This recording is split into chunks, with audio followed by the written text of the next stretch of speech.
Oh, I don't have any plans.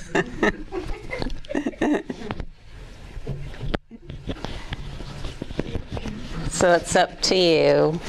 Questions? Sleep. Sleep, And? Everything about sleep. Everything about sleep, all right. Wow, that's all encompassing.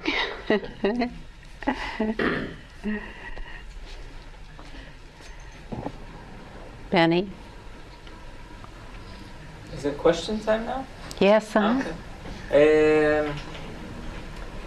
I want to ask questions about relationships, and specifically intimate relationships, because sometimes there's a thought coming up that maybe awareness or resting as awareness sometimes collides with having an intimate relationship, because this takes a lot of energy and this takes a lot of energy, and it's like always, you don't know what to pick. When you want this one, you want the other one, and when you have the other one, you want this one. So relationship is something that it's really like, it looks like an obstacle, and I don't want it to be an obstacle. Sleep, relationship. What other book-length topics do we have today? All the saints who talk about awareness, they always talk about a paradox. When, as soon as you are in the field of awareness, it's full of paradoxes. It's full, it's empty. And I didn't hear you mention the word paradox anytime. So That's correct, and you won't hear me mention that. So. Only in reference to your question. Okay. I've been to an Ayurvedic doctor lately, and he told me all sorts of things like, oh, you should do panchakarma and pop and this and that, and that is wrong in the body and that and that. When I walked away, I felt really horrible beyond repair. And well, it's gone now, but it does sometimes give some confusion, like where does it end? Like where is the balance in viewing these things like illness and that sort of thing as, something appearing as awareness, and where should we actually take action, and how far does that go?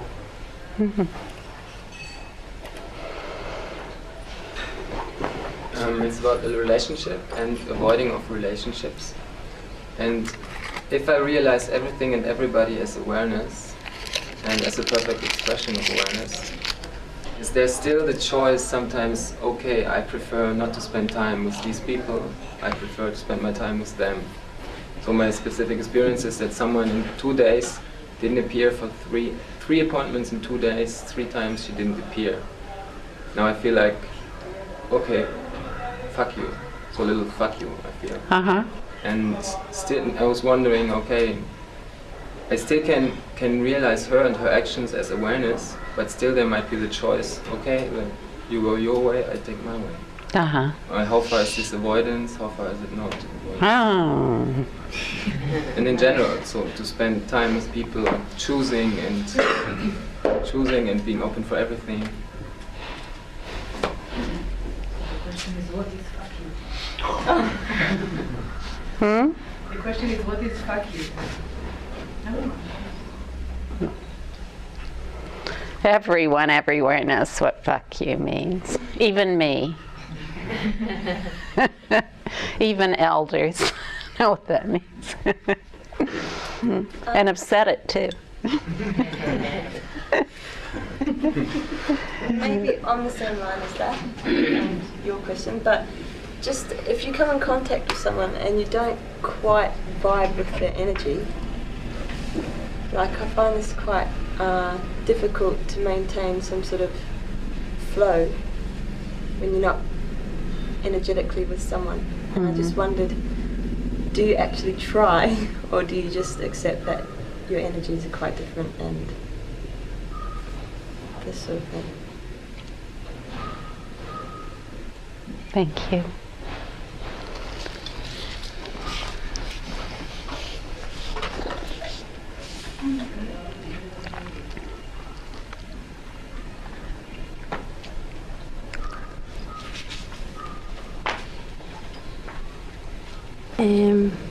About dreams, if you're talking about sleeping, so dreams.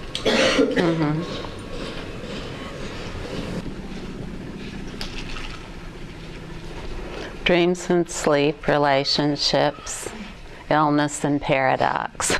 Only in 1 hour. Pardon? Only in 1 hour. So in the field of the great equality of all points of view, is there any function for the discriminating mind? That's a good place to start. One more. I have the word relief. Pardon? Relief. Relief? Relief. A Find question, relief. please. Know what you want to say to relief, how to find relief, and to give relief. Are you needing relief? No, I just found it. Oh, you did? Oh, great. Yeah. And then, so now you want to give relief. Now that you've found relief? And how did you find relief? By listening to the people, to the children. By listening to the children? And what happened? I don't know, just everything is so beautiful. I just found the relief. Mm-hmm.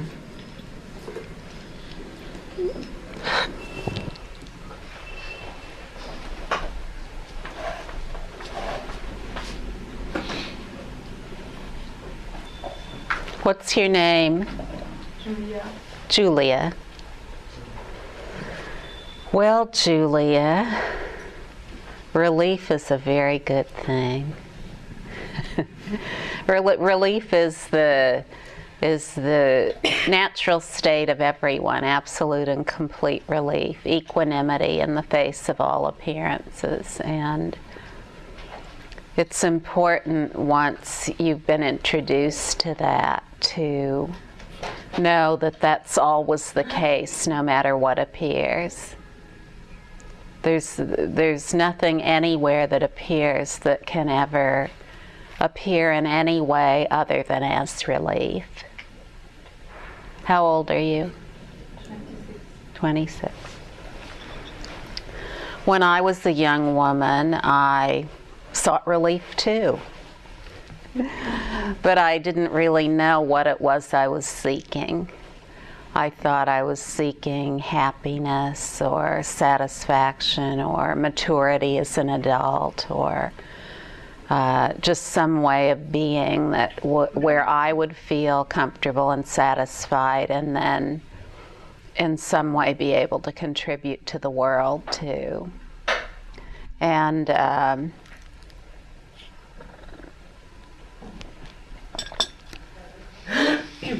no matter what I did, I never found that. So I kept doing, thinking, emoting, dreaming, sleeping, waking.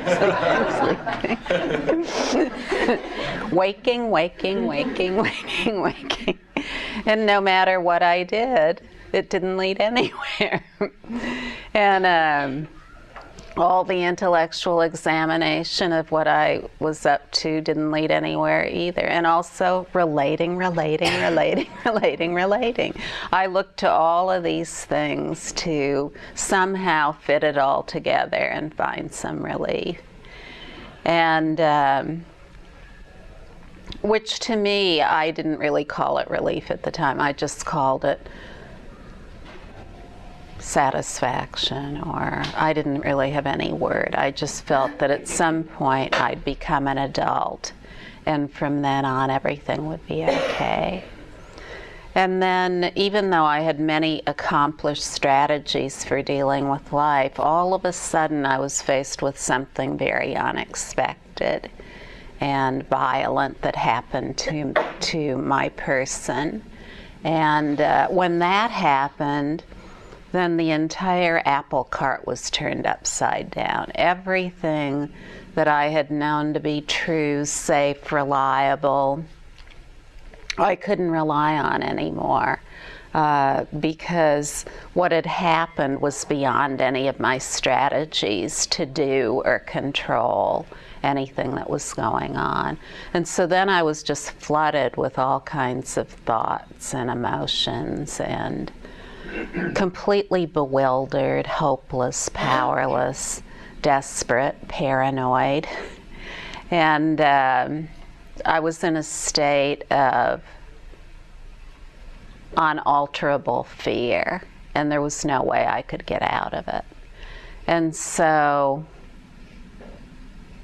what to do? I couldn't figure out anything to do. The thinking, the emoting, the relating, the intellectualizing, no matter what I had tried, the psychologizing, nothing whatsoever could make any sense out of what was going on for me, and nothing could calm it down or settle it. And then, in a moment of just utmost desperation, I suddenly realized that all of these things that appeared, all of these thoughts, all of these emotions, all of the past, the present, my future memory or projections of memory of what might happen, and on down the line, that all of these things, no matter what they were, they had the same underlying basis. And I didn't know what to call it. All I knew is that it felt like total relief. And that was just the only word that occurred to me, relief. And when I just allowed that relief to be as it is, then everything that appeared within that relief was okay. And the relief wasn't separate from what appeared. The relief is completely the source of what appears. It's just in describing what appears as this or that, good or bad, positive or negative, good or evil, that it appears to be that way. The description implies something, but the description does not imply the underlying basis of the description, whatever it is. The underlying basis of the description is absolute relief. So everything that appears, no matter what it is, appears in, of, as, through, and from relief. And there's never been anything other than that. And so we can, relief is really a wonderful way to think of it because it's beyond thinking. It's completely beyond thinking. Relief is beyond thinking. You can't think your way into permanent relief. Relief is just a description of the basis of reality. When we know that basis of reality, which is really equal to our own awareness, then we've gone beyond thinking. We've gone beyond the discriminating mind into wisdom. The wisdom of relief that is the basis of everything. Then we know everything in an entirely new way. Rather than just knowing a world of descriptions, we've gone beyond that. We've gone beyond all descriptions, and we've gone beyond them, but everything that we are still includes them. And in that relief, we realize tremendous wisdom, energy, love, and light. So the relief isn't a state to get into and then just stay there. Oh my God, I've got to hold on to this relief no matter what. The relief is something that's so in all appearances, no matter what they are, good or bad, positive or negative. And then in that, everything naturally settles out into a display of equanimity, of evenness, of equalness, of magnificent wonder that it could possibly be this way after everything we've learned to the contrary. So this is very, very important because it is our true nature. It is the natural state. It is the source of all appearances. And no description, no matter what it is, can ever knock us off balance from that relief. Because the ultimate definition of all descriptions is this complete relief.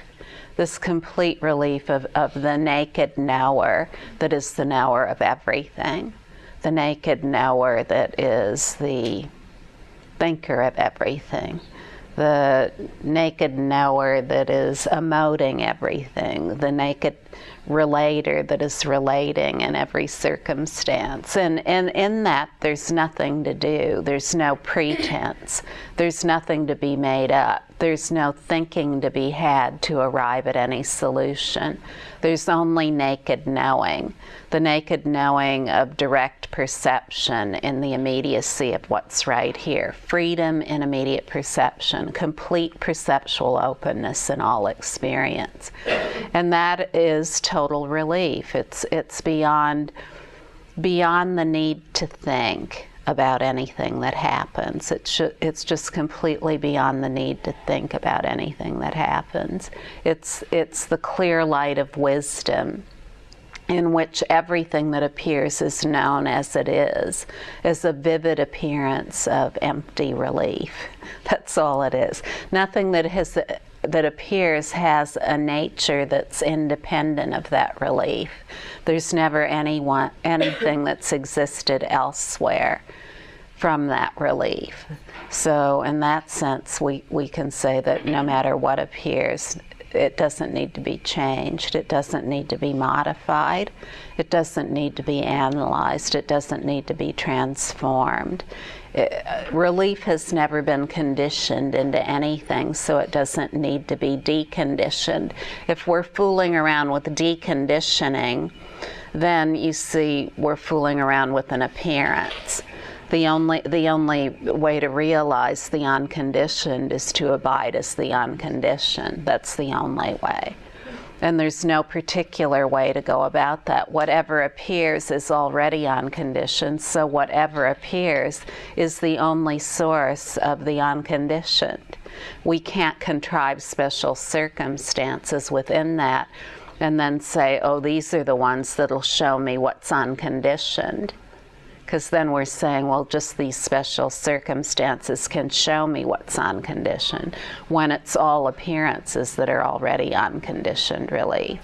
So this is very important. Most of us have been used to the discriminating mind, the discriminating thinking to arrive at everything we think we know. And what that is we string together a bunch of points of view, we believe they're related to each other, and we arrive at a conclusion based on that.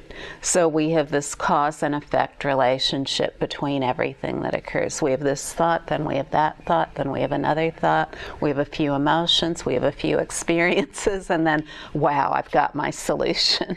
Well, you know, this is okay, but it's really very primitive. So, and it doesn't give us any ease. That's what's most important about us. It never gives us any ease. And why doesn't it give us any ease? Because it isn't true. You know? It really isn't true. The sole cause and the sole effect is ever relieving awareness. That's the sole cause and the sole effect, and that is inseparable from the clear light of wisdom, which is completely beyond thinking. And what does it mean that it's beyond thinking? It means that it's beyond the use of words or concepts to arrive at anything, about anything. As it is the flawless knower, the clear light of wisdom knows everything about everything. It knows every appearance as it is, which means it completely understands its description, but it knows that description to be lacking in an independent nature.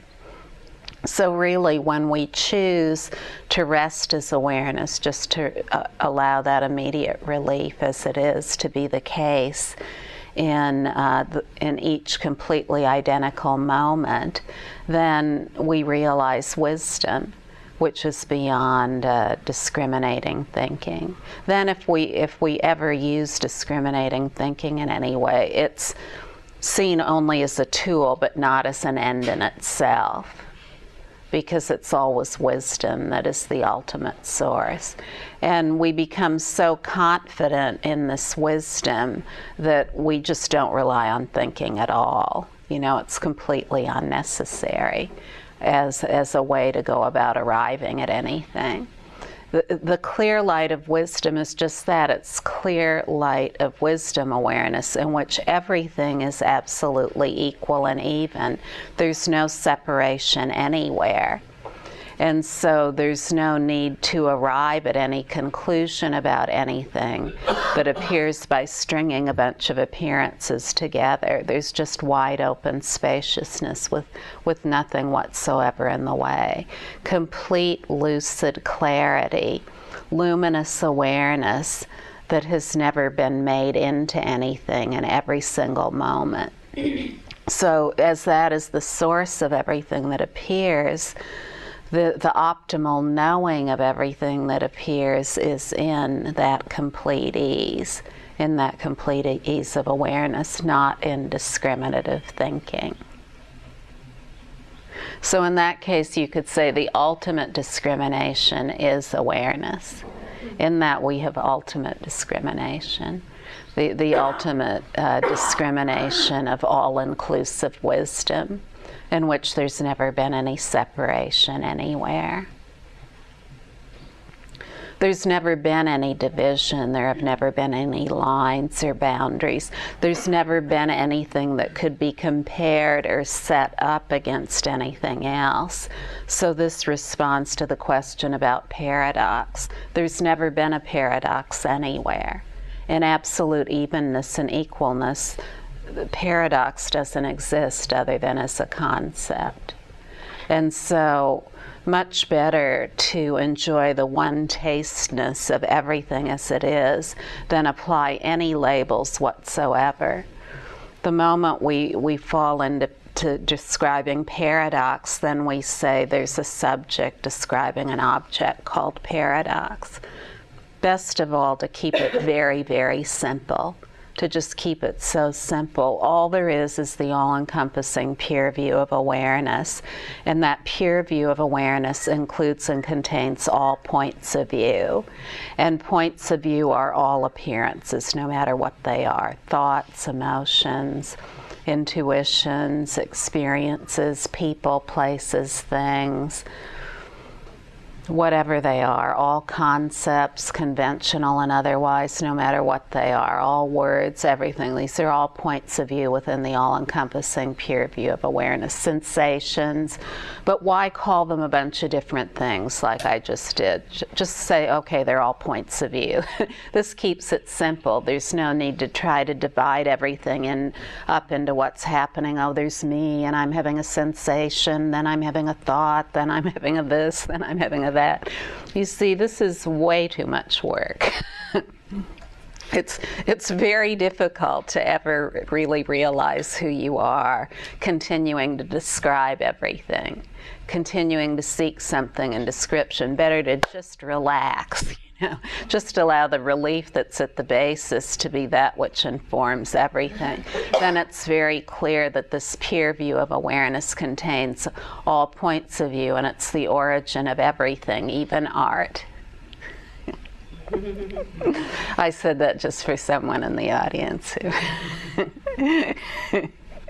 we were having a conversation about art yesterday, and so the origin of everything, no matter what it is, if we have a certain passion like art or medicine or teaching, awareness, or whatever it might be, if we want to teach other people about relief, then we have to have permanent relief at all times in our lives, and so we have to have that balanced vantage every single moment, night and day, before we have the true capacity of wisdom speech that cuts through everything, the true capacity to be able to teach others about that relief.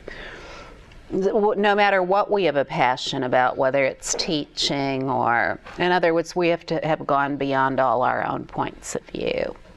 They have to be outshone by awareness, just like the the planets and stars of the night are outshone by the daytime sun. And then whatever our passion is, whatever it might be, whether it's teaching, medicine, art, music, whatever we might enjoy, then we have the most all-encompassing vantage of whatever that passion might be.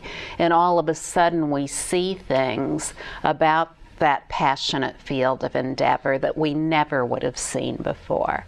It's impossible to see the vantage from the top of a mountain standing on the ground at the foot of the mountain. There we can only see what's right around us. From the top of the mountain we can look out in all directions and see everything just as it is. And such is the case with the all-encompassing pure view of awareness. Better to allow that to be the case than whatever it is we've happened to learn. And we've all learned a lot, right?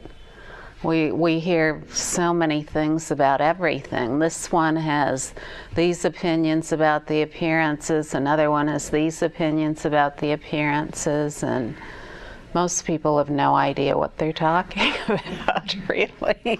They're just all points of view, you see. So it's the attempt to make life meaningful by collecting a bunch of points of view and then saying, okay, I got my points of view together, and now I know what life is. But a bunch of points of view doesn't a life make.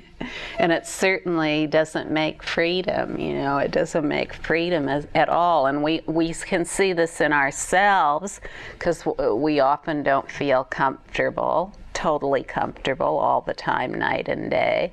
And so not only do we see this in ourselves, but we see it in families, communities, nations, and in the world. So we see it everywhere, this lack of ease. This lack of ease among everyone. And when we just enjoy the awareness that is at the basis of everything, when that dawns and dawns brighter as the conviction of what we are, then we see things in a way we've never seen them before. We have complete ease in all situations, and this very naturally comes about. It doesn't require any doing. And how could it just easily come about? Maybe some of you here have heard otherwise, that it isn't easy, that it doesn't come about easily. That isn't my experience at all. It's just not my experience at all. From the moment that relief dawned in my awareness, it's been very easy to describe that to others and to see people open up just like that. So conviction dawns with authority, conviction, and certainty. It just dawns. We already are who we are, so it's not rocket science. It doesn't require any doing to be who we are. It's just like saying we have to do something in order to have skin. Oh, I'm going to work hard for about 10 or 20 years to get some skin when we already have skin. So you see, the easiest, most straightforward approach is just to set aside everything we've ever learned about anything as a point of view and just enjoy awareness, which includes all the points of view. Otherwise, we'll spend our entire life lost in all the points of view, trying to string them together to make sense out of everything, like one of those connect the dot puzzles, but it's an endless connect the dot puzzle, where you connect this dot to that dot and then that one to this one, and pretty soon you've got a big mess. It's supposed to make a picture when you do it in a little children's book, or however, when a life is made out of this, it just ends up being a big mess. A big mess of endless connect the dot. And so, you know, that's okay and it's all right. We look at all those dots connected together and say, oh yeah, that's art, you know.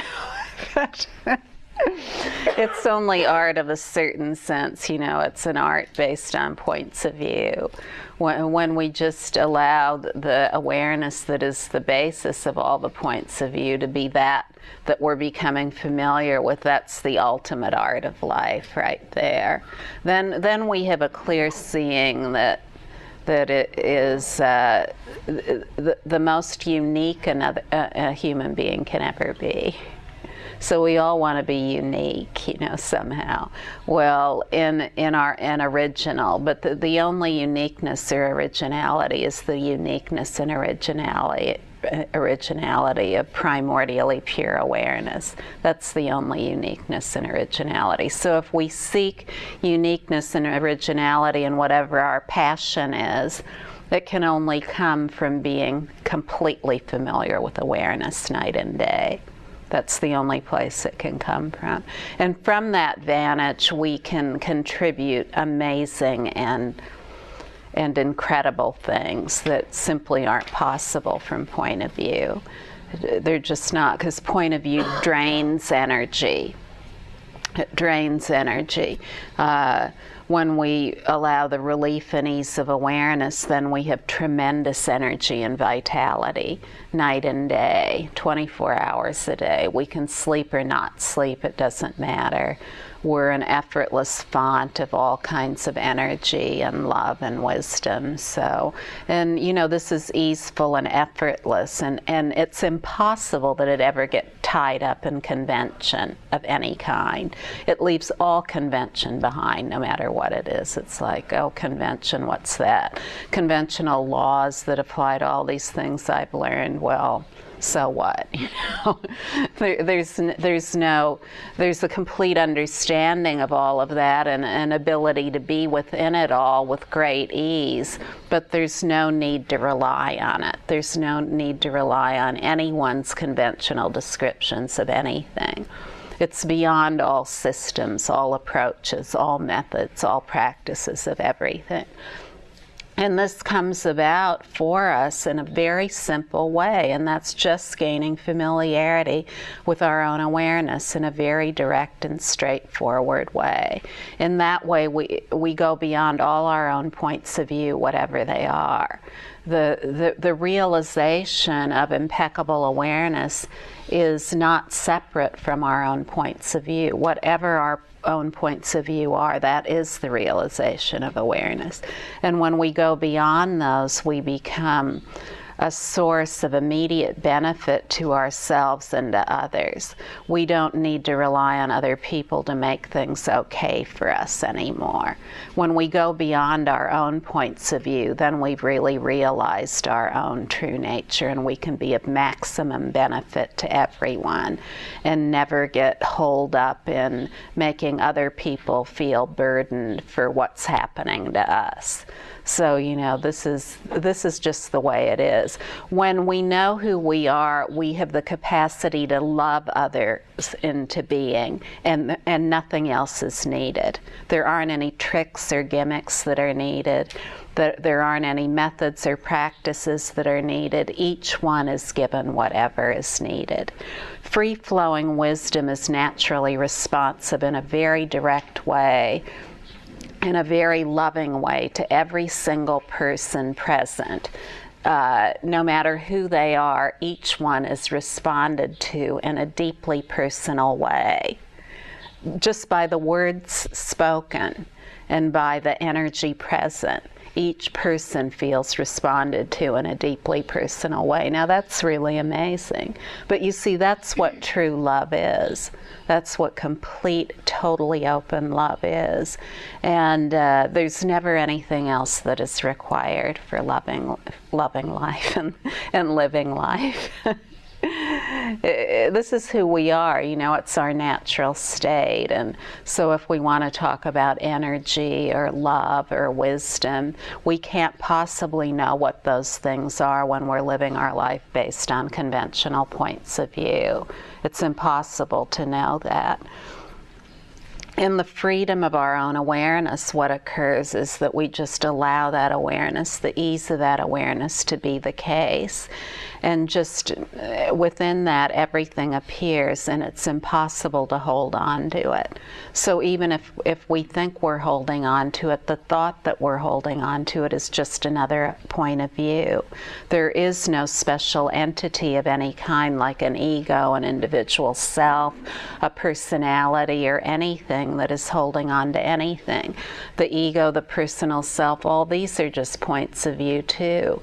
So the one holding and the holding are both points of view, and what is held to is a point of view. And what are they all? They're all awareness. So why make a big deal out of it? Why have endless descriptions and ways of doing to make this come about when it already is? It's completely unnecessary. In the relaxed ease of your own being, no matter what you're doing, flying through the sky, walking around the earth, going about your daily business, your job, your studies, your whatever it is,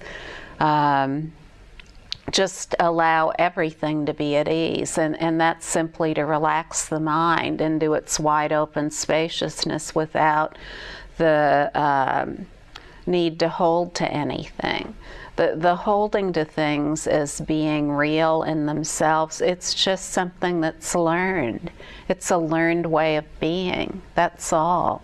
It's just a learned way of being, and it takes a long time to learn that. It takes a lot of energy to think that that's real. It's much easier to just allow the certainty of who you are to dawn in you, to be liberated upon hearing the words of truth. And if you hear the words of truth repeatedly, it's guaranteed that this liberation will occur. It'll occur naturally in your own being without having to do anything. Now this is the way it's meant to be. A lot of times we've grown up thinking that we're flawed somehow. And, you know, from the moment we're little, we hear, oh, don't do that. That's not a good thing to do. And this thing over here is a good thing to do. And don't think that way. That's not a good way to think. Think this way. That's the only good way to think. Don't have these kinds of emotions because they'll get you in trouble. And so only have these other good kinds of emotions. And, you know, that is a certain approach to living. However, it's not an approach of wisdom. For as long as there's all that manipulating of everything that appears, for just that long there will be no wisdom. There will be no clear light of wisdom, none at all. And so, you know, this goes beyond what most of us have learned, that just in awareness itself, the ease of awareness that is naturally present right here, that everyone in this room right now is directly experiencing. Just in that ease of awareness, everything that appears is all right, just as it is. You have a bad thought, it's all right. You have a good thought, it's all right. Neither are the basis for action. Wisdom is the basis for action, the non-action of complete wisdom, of super complete wisdom. You have a good experience, you have a bad experience. They just appear and then they're gone, just like the flight path of a bird in the sky or a line drawn in water. It's impossible to hold on to appearances. No one has ever held on to appearances. In fact, there's never been anyone to hold on to appearances. So easier to just see it all as points of view, brilliant sparkles of light within the clear light of awareness. The clear light of awareness is inseparable from the dynamic energy that occurs within it. All of it, the dynamic energy of awareness, everything that appears, it's just its luster and adornment, it's its glow. It's its magnificent display, but it shines equally everywhere. And just like the sun closes a night lily and opens a lotus, the same ray of sun, so too the rays of awareness are all completely equal. Even though it may seem like there's difference, there isn't any difference. Everything is the clear light of wisdom awareness and nothing else. And when we gain familiarity with that in an effortless way, then all this world of difference that we've been absolutely certain is true, it's outshone. It's completely outshone, as it's always been. It's always been outshone. It's just that we've seemed to think otherwise. That's all. we've described it as otherwise. We've described it as this or that or something else. But in wide openness and wide open spaciousness, we find everything that is equal. And we find that all these things that we've felt at the whim of, that all these things that we have believed have power over us, that they really don't have any power at all. We've simply thought that they have power. That's it. Just a thought that they have power, which is just another point of view. In the equalness of awareness, no appearance whatsoever has any power. There's just complete equanimity in all circumstances. The complete equalness and evenness of awareness just as it is. And this is super complete joy. Super complete joy that is unconditioned. It isn't based on anything. Whatever appears, appears. Whatever happens, happens. And that's just the way it is. And there's an easygoing attitude about it all. Everything is known to be timelessly free in its own appearance, whatever it is. And there's no need to even think about what's happening or how this happened, how it came about, how to explain it to others or anything else. It just all flows in a very natural way, a completely natural way. So, this is the essence of our being. When we take everything to be something, then we think that we're at the whim of things like birth, life, and death, and we think, and other descriptions like waking, dreaming, and sleeping. We think that, whatever I am, I was born and I'll live for a while and then I die and I don't know when I'll die. And then each day we have these three states, waking, dreaming, and sleeping. And we just feel at the whim of those two, waking, dreaming, and sleeping. These things are just going to happen to me every day, we think. Well, when we think something's happening to us, then we're a victim. I hate to tell you, but when we think something's happening to us, we're a victim. That's a point of view we have. We've made ourselves a victim to all these points of view we have about ourselves. First, we believe we have a self, and then we believe that the well-being of that self is dependent on all these other things, whether we have a good night's sleep, whether we have good dreams and don't have nightmares, whether, our day is filled with pleasant thoughts, emotions, and activities. So, we subtly or overtly base our well-being on all these things.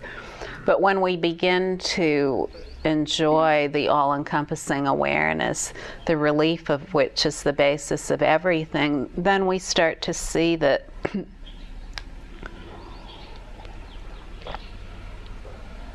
we're not at the whim of anything, and we never have been. And with that, we have tremendous indwelling confidence. We know whatever appears, we're going to be all right. It doesn't matter whether it's a thought, an emotion, a sensation, a serious bodily illness or injury, death, whatever it is, we know we're going to be okay. And we come to really see in our own experience that all of these points of view that appear within awareness, that they naturally vanish, leaving no trace. They're their own undoing. They're free in their own place. Nothing needs to be said or done about them. Nothing needs to be noticed about them. In fact, there's no one to notice it. There's only awareness with its own appearances. One instant, it's the awareness of being somebody. The next instant, it's noticing. The next instant, it's the object being noticed. But all these are just points of view within awareness. When we gain familiarity with that, then indwelling confidence and certainty come about, and we're able to be in all circumstances, no matter what they are, without impediment, including dreams and sleep. So when we become familiar with awareness, very often we notice the nature of our dreams changes, that we're able to be aware in our dreams and to be a master of the illusion of dreaming. So whereas at one time we may have been totally lost in our dreams, then all of a sudden, it's night and there's dreaming occurring, but we can make the dream do whatever we want it to do. Well, by resting as awareness, we can do that during the day too. So, a very powerful point of view to get familiar with is that we are aware during dreams and sleep. And how do we do that? It's so simple. We're just natural beings and we're simple beings. And so to get familiar with our natural state, the clear light of wisdom awareness that is a powerful and extremely potent benefit, then all we do is rest as awareness and achieve mastery over all of our own points of view. In this way, we become a master of illusion. And we can test this in our own experience. An appearance comes up that we've always felt was our foe or enemy, a thought or an emotion, and instead of just describing it and getting into the endless story about it, we just allow the relief of awareness to be the case as it vanishes in and of itself. No need to do anything about it. What would need to be done when it's going to vanish anyway? But you see, if we don't see that it's vanishing anyway, that it's its own undoing, it's free in its own place, then we will think we have to do something about it, and we'll think there's someone to do something about it. So when we go to sleep at night, we just go to sleep, and usually we don't think anything about it. Oh, I'm going to sleep now, and then who knows what will happen, but I won't be in control. And when we go to sleep at night, then to just maintain that awareness while we're falling asleep, not to make a big deal out of it. If it comes easily, it'll come easily. And if it doesn't come easily, don't try to do it every night. At some point it will just naturally appear and you'll fall asleep totally aware, and you'll be aware during your sleeping period, and you don't have to try to do this every night or make it happen every night. Just once you can be aware during sleep. You see that sleep too is a point of view within awareness. Dreams too are a point of view within awareness. When you're falling asleep, maintain awareness, and as you do so, you'll notice that all the points of view, they resolve in a non-conceptual point of view, and at that time maintain awareness. See that it's awareness that is aware of non-conceptual states. A non-conceptual state isn't freedom, it's just another point of view. Just like any other point of view. It's awareness that's aware of the non-conceptual state. At that point, maintain awareness and you'll drift into sleep aware as sleep. So, this is very powerful. This thing that you thought you were at the whim of, that had power over you, sleep. Suddenly you see it's just a point of view within awareness. That's all it is. But there's no struggle in this. This isn't a practice or something to try to do. Once you've heard about it, either quickly, like today, or at some point, suddenly this will be so for you, just because you've heard about it. It may have already happened in your life, but maybe you didn't notice it because no one had ever told you that this means something. That this is a very important thing to know about yourself, that dreams and sleep are points of view within awareness. No matter what your circumstances are, no matter what your points of view are, they're equally important in this sense, and that each point of view that appears is complete and identical and equal to every other point of view that appears. So you see, there are no differences in point of view anywhere. There's never been differentiation or inclusion or exclusion of any kind. So this is really, really important. And something that's tremendously important to all of us today is this idea of oneness. the oneness of everyone. And we all hear about this, oh, you know, we're all one, and lots of songs sing about it, and lots of people talk about it, and oh, there's going to be this special date in the future when everyone will realize that they are oneness. And the talking heads talking about oneness or singing about oneness or whatever it is. And so, but we hunger for this, you know, we want it. We don't want to just talk about it. We really want to know the reality of that. We know it's true, and we want this to come about in our own experience in a decisive way, other than just as thoughts or songs or emotionally warm and fuzzy feelings of oneness. We really want this to come about in our own experience. We want that oneness that is the oneness of complete, unbridled wisdom and compassion. We want that to be an alive, lived experience for ourselves, a very direct experience. You know, that oneness can only come about through the oneness of everything that appears within you, within your own mind. That's the only oneness there is. There's no other oneness. There's absolutely no other oneness. And in that oneness, it doesn't matter who you are or where you are or who you're with. Wherever you are, it's absolutely equal. You know, you could be in prison, being hung by the neck until dead, being tortured, and there are many stories about this, and maintain complete equanimity in all these circumstances, no matter what they are. I've seen this in my own experience in a very traumatic situation, complete equanimity in which many other people, including myself, could have been just tortured for the rest of their lives by the thoughts and emotions related to this event. So complete equanimity in which everything is equal. The perpetrator, the victim, the crime, whatever it might be. Everything is completely equal. There's no division anywhere. It's all outshone by the clear light of awareness. And this is the maximum optimal power that a human being can ever have. Just this clear light of wisdom awareness that sees everything as one, everything is equal, everything is equal and even in all circumstances, no matter what they are. And then there's just a free flow of action that is really non-action that pours from that wisdom.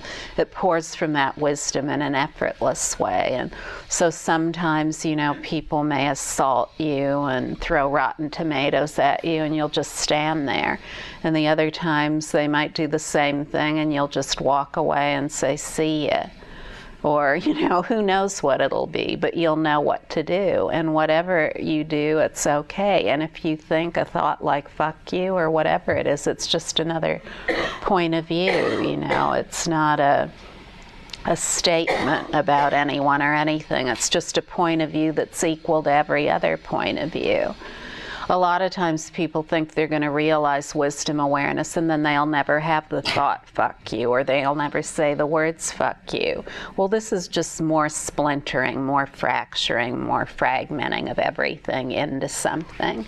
All words are completely equal, no matter what they are.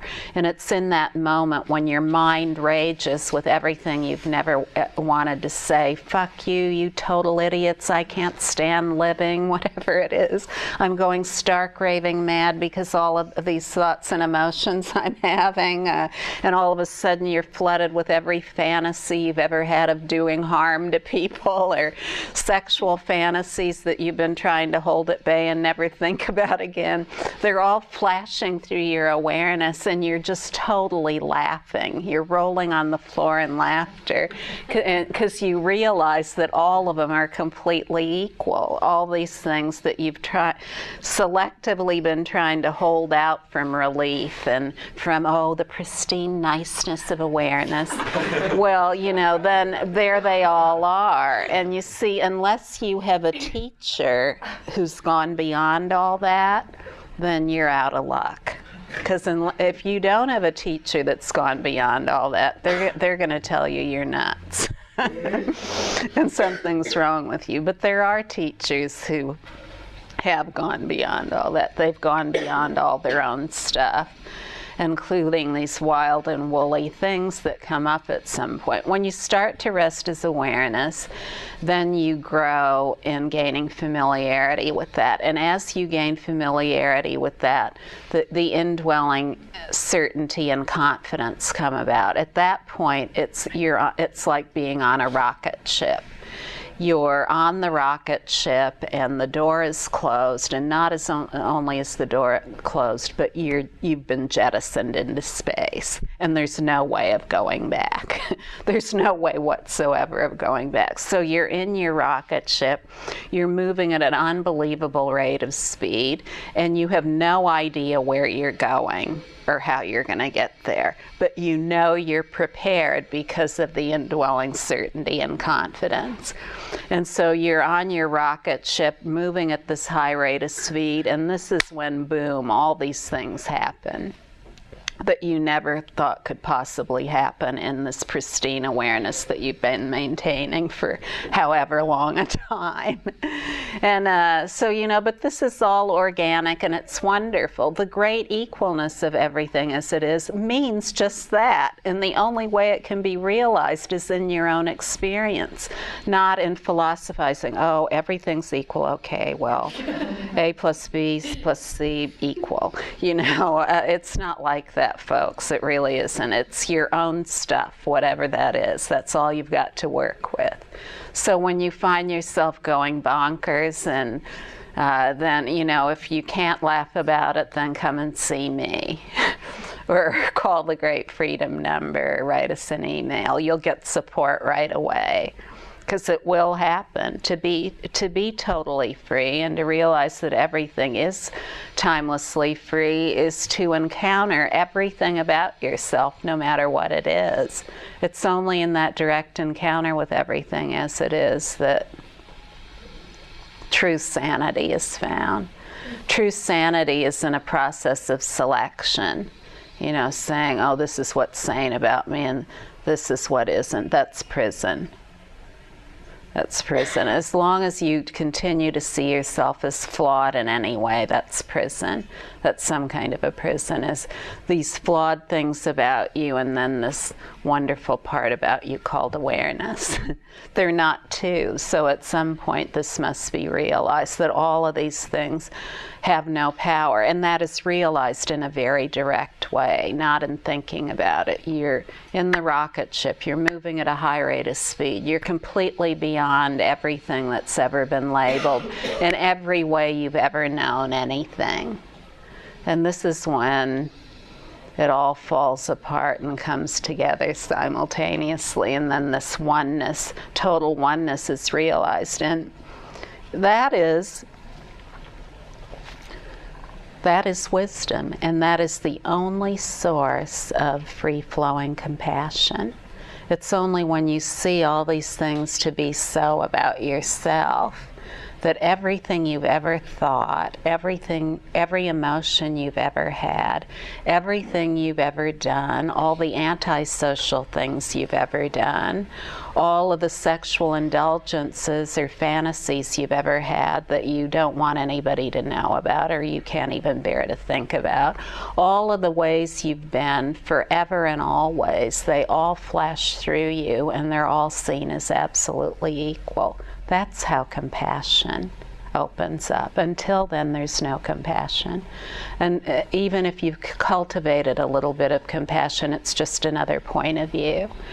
True compassion only comes about the ultimate meta-compassion in seeing that everything about you, no matter what it is equal, completely equal, in the direct encounter with that, where it's explicitly clear that everything is equal. It doesn't matter what it is. This is very clear. Mm-hmm. Now this is true clarity, true wisdom, true compassion, true energy. And in that, everything, once you see everything as it is within yourself, then you see that about everyone else too. You see, that's what compassion is. You look and you see that the good, bad, beautiful, and ugly about yourself, that it's all equal. Then when you look at everyone else, they just look fantastic. You know, they look fantastic, no matter who they are. They look fantastic and radiant, and no matter what they're doing, you understand completely, you know, and there are no buttons to push anymore. Nobody can push your buttons, no matter what they're doing. One person can say, oh, you're the greatest person on earth who ever lived, and the other one can say you're a total creep and loser, and you could care less. So this is what equanimity is. It's not passivity, it's wild freedom. It's radical freedom it's not tied up anywhere, you know, it has no conventional constructs. To it, conventional constructs are just, you know, they're silly. They're just silly, that's all. They're silly because, you know, you enter the realm of complete enjoyment, of unfeigned enjoyment. Enjoyment that has no pretense. It's not based on anything. And therein, you know, whatever happens, happens. If you want to do yoga, that's great. If you want to meditate, that's great. But, you know, that's a great time to start meditating. Sitting on a cushion once everything is equal. That's a good time to start sitting on a cushion. If you feel naturally moved to do that. Because everything is the cushion, you know, everything is. Just look at it that way. Every point of view, no matter what it is, well, you know. So, and then, you know, you just, whatever it is, you get a massage, you have energy work, or you're climbing a mountain or making love or defecating. It's all equal. It doesn't matter what you do or what comes about. It's just equal. There's a natural movement to be involved in everything, just in a completely organic way that is free-flowing and truly happy. Truly happy. And, you know, this question about intimate relationships or any kind of relationship, this is a question that's asked very often because our natural state is to love and be loved. That's our natural state. So we all want to do that.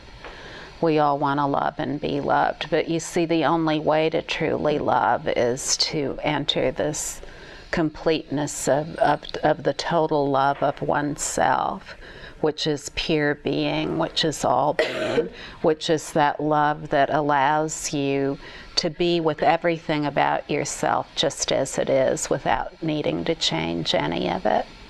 You see, this is how you're able to love another. Until then, all these thoughts and all the talk about love, it's just made up. It's completely make-believe. It's like a romantic movie or something like that. It's just more trying to love. Trying to do certain actions that are loving, hoping the other one will love us, fearing that they won't. But actually, the entire relationship is based on hope and fear. Hoping that love will happen and fear that it won't. And needing the other person to love us in order to feel loved. Well, that's not love. That's madness. That's complete and total madness. Now, when we start to gain familiarity with awareness, our relationships with people change because they become unconditioned, no matter what they are. So we find in a very natural way that our relationships that we've had with our family of origin, that they don't look the way they once looked. Whereas we may have had a lot of psychological labeling about the family of origin and who did this and who did that and how we ended up being so-and-so because of what they did and all of this nonsense. We move beyond all of that and we start to see these people in a new way, like, wow, they're just like me. What do you know? They're just like me. They aren't any different. All their points of view are just whatever all their points of view are. And so we have tremendous compassion and connection that we've never had before because before we've needed something from them, and now we don't. We don't need anything from anyone. And so this is true in all relationships, whatever they are. Whether they're intimate relationships or just regular relationships walking down the street. We don't need anyone to match up to our ideas about anything, because everything's equal. But that doesn't mean that, you know, we're foolish or stupid. It means that our actions flow with wisdom, with total wisdom. You know, some situations we go into, others we don't. And this happens in an effortless way. It's not locked into thinking about it, like, oh, this person, they're weird, or gotta get out of here, or why would someone do this, not show up for an appointment 3 times? What an idiot, you know? Or there's no need to get into all that. It's just like, wow, this is the way it is, and no matter what happens, I'm going to rest, and then I'll know what to do. That's where the mastery is over the illusion of points of view. That's where all points of view are outshone. And, well, this is a worthwhile life, what can I say? Until then, life is fraught with uncertainty. And needing to keep different points of view in place in order to just feel comfortable and safe. Like keeping certain relationships in place in order to feel comfortable and safe. Keeping certain ways of being in place in order to feel comfortable and safe. Keeping certain approaches to life in line in order to feel comfortable and safe. It's only when comfort and safety are thrown completely out the window and everything goes pell-mell and helter-skelter that everything is seen as timelessly free.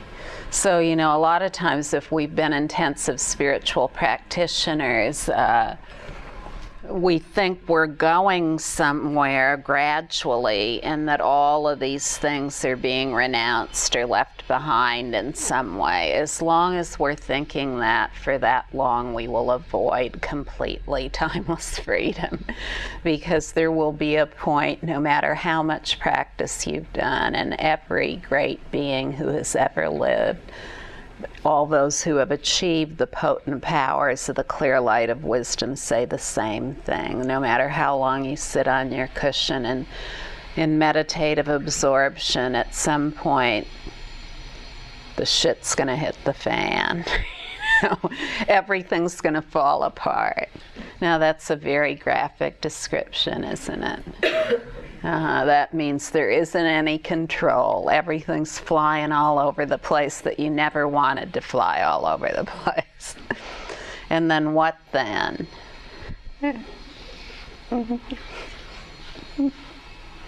Well, either you're going to be totally prepared in the moment to handle it on your own, so to speak, and there'll just be great laughter.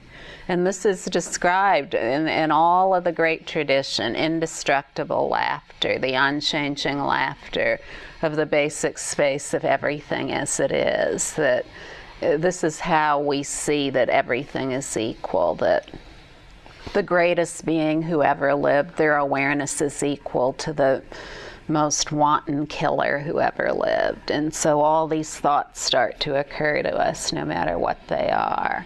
And we can't believe we're thinking these things. Because for the first time, our thoughts are coming directly as an expression of indestructible speech. They have a resonance in them that is a tremendous resort that cuts right through all the ways that everything, no matter what it is, has been known. just cuts right through it. We can never think the same way again.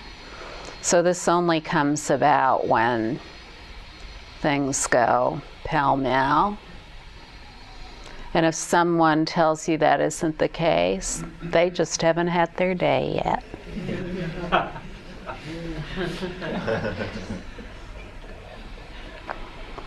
We see this happening very publicly with many teachers today, don't we?